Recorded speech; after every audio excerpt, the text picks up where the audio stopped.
ശുഭചേച്ചിനെ കൊണ്ടുവിടാൻ വേണ്ടിയിട്ട് മട്ടന്നൂർ പോകുന്ന വഴിക്കാണ് ഞാറപ്പഴം ഇങ്ങനെ കായ്ച്ച് നിൽക്കുന്നത്. കുഞ്ഞിലെ തിന്ന ഓർമ്മയുണ്ടായിരുന്നു.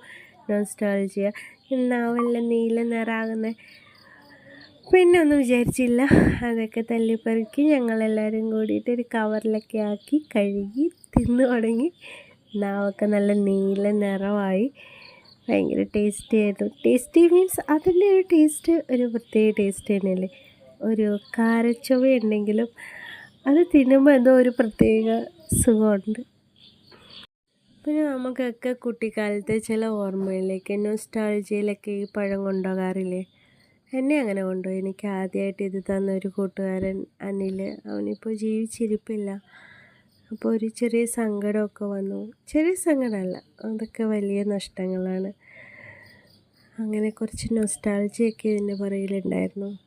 കുറേ നാൾ കഴിഞ്ഞ് കിട്ടിയപ്പം ഒരു സന്തോഷം. ഇത് തിന്നുന്നത് തന്നെ നാവ് നീല നിറാക്കാനാണ്. നിങ്ങളോ?